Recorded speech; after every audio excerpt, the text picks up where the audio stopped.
नमस्कार दोस्तों, एक बार पुनः आपका स्वागत है बुलंद बिहार के पेज पे। इस वक्त हमारी मौजूदगी चंदौर पंचायत में है, जहां अनिल सिंह ने अशोक सिंह को करीबी मुकाबले में हराकर पुनः मुखिया पद प्राप्त किया है। पुनः मैं इसलिए कह रहा हूं क्योंकि ये इनका तीसरा टर्म होगा, चौथा टर्म होगा। 3 बार यह पूर्व में मुखिया रहे थे, बीच में अनिल सिंह आए, अशोक सिंह आए, पुनः अनिल सिंह की एंट्री हुई है। तो सर, सबसे पहले तो आपको बहुत बहुत बधाई, आपने कांटे के टक्कर में वर्तमान मुखिया जी को हराया है। जनता को आप क्या कहना चाहेंगे? यह मेरी जीत नहीं है, बिल्कुल जनता की जीत है और जनता लगातार मेरे साथ था। अगले चुनाव में भी मैंने बहुत ही नज़दीकी वोट से हारा था, इसलिए पूर्ण सहानुभूति जनता को मेरे साथ रहा। और ये मेरी जीत नहीं, यह जनता की जीत हुई। मैं इसके लिए जनता को बहुत बहुत बधाई देना चाहता हूं। और ये मैं यही कहना चाहूँगा, जो विकास की गति में तीव्रता आएगी और मैं जनता को विश्वास में लेकर ही कोई कार्य करूँगा। सर, एक सवाल लगातार गूंज रहा था पूरे पंचायती राज चुनाव में कि नल जल की योजना हो या फिर इंदिरा आवास हो, उसमें बिना पैसे का, बिना घूस का घर नहीं मिलता था। सारे लोग यही शिकायत कर रहे थे जिस भी पंचायत में हम लोग जा रहे थे। तो और उसी भ्रष्टाचार के मुद्दे पे आप लोगों ने भी चुनाव लड़ा है। तो जनता क्या आपसे उम्मीद कर सकती है कि यह भ्रष्टाचार खत्म हो पाएगा? बिल्कुल, मैं ख़त्म करने की, ऐसे तो आप जानते हैं जो ये तंत्र ही गड़बड़ है, लेकिन मैं अपनी भरपूर प्रयास रखूंगा जो भ्रष्टाचार की कहीं से उत्पत्ति नहीं हो, और उसके लिए मैं हमेशा तत्पर रहूंगा। और कहीं से शिकायत मिलने की प्रयास मैं करता रहूंगा जो नहीं मिले। निश्चित तौर पे आप देखेंगे कि सुबह से इनके घरों पे बधाई देने वालों का तांता लगा हुआ है। काफ़ी करीबी मुकाबला रहा, अंत में इनके विजय की उद्घोषणा हुई।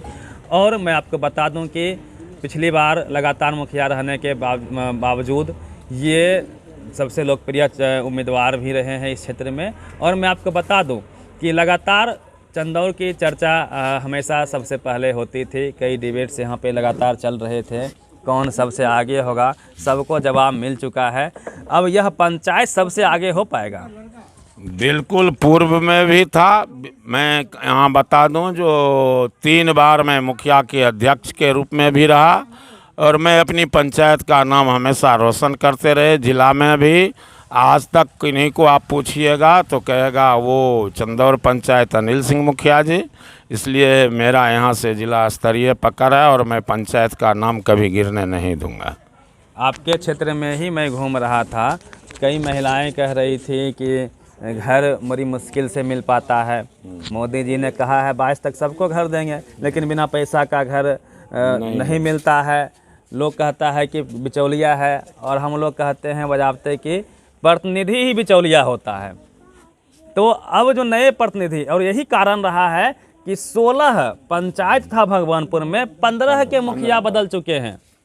15 था, 15 में से सिर्फ एक प्रणब भारती जी जीते हैं, बाकी 14 पंचायत के मुखिया इस बदलाव की बयार में बह चुके हैं।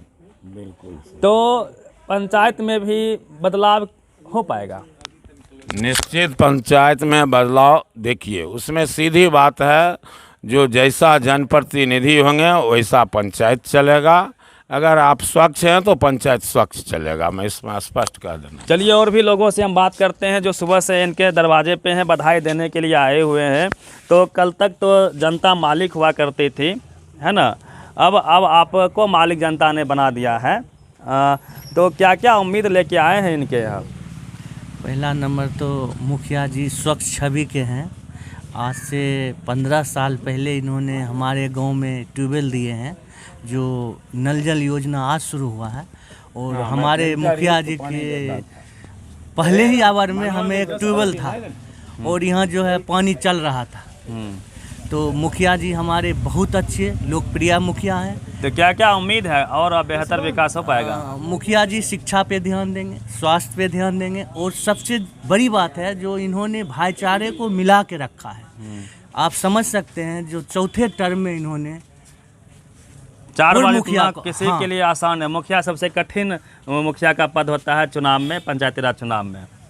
तो मुखिया जी के ऊपर जनता का भरोसा था इसीलिए इन्होंने 15 साल के बाद आज इन्होंने जीत के आया है। बीच में कुछ लोग गुमराह करके, जो अब चुनाव नहीं होगा, मुखिया जी हार जाएंगे, रहेंगे तो चुनाव नहीं होगा, उसको इन्होंने गुमराह, ये हारे नहीं थे, पब्लिक जनता को गुमराह करके इनको हराया गया था। एक रिमर ये भी उड़ता है कि लगातार 4 टर्म तक यदि पंचायत में मुखिया जी रह जाते हैं तो ये गांव घर का र्यूमर है, वास्तविकता नहीं है कि चुनाव नहीं होगा, वही सब दिन के लिए रह जाएंगे। इसलिए जो है इनकी पिछली बार हार हो गई थी इसी र्यूमर की वजह से। तो ये जो र्यूमर उठता है कहीं ना कहीं अशिक्षा का कमाल है। तो शिक्षा पर बेहतर ध्यान दे पाएंगे ताकि आगे से र्यूमर ना उठे। इन्होंने शिक्षा पे बहुत ध्यान दिया है। हमारे स्कूल को जो लोअर प्राइमरी था उसको हाई स्कूल में टर्म किया। आज हमारे कॉलेज का स्थिति देखिए, हमारे भूतपूर्व विधायक रामदेव बाबू थे, इतना सुंदर काम किए, उन्होंने रोड दिया है। आज उनका लड़का गरीबदास है जो इनके संपर्क में रहता है। इतना मतलब आप अंदाज़ा नहीं लगा सकते हैं, जो मुखिया नहीं रहते हुए भी इन्होंने 5 साल जनता से जुड़ा रहा, शिक्षा के प्रति, आज वैक्सीन पड़ रहा उसके प्रति इन्होंने बहुत जागरूक का, जो जनता ने आज इनको अपने सर पे बैठाया। निश्चित तौर पे जो जनता से जुड़ा होता है वही नेता कहलाता है और नेता बनता भी है। पिछले बार इनको करारी शिकस्त मिली थी, शिकस्त मिली थी, फिर भी ये जनता के बीच जुड़े रहे, जनता के आवाज को उठाते रहे। इसलिए पुनः इनको जनता ने अपना आशीर्वाद दिया है। लगते हुए आप देख सकते हैं और सभी लोग इनको बधाई देने के लिए।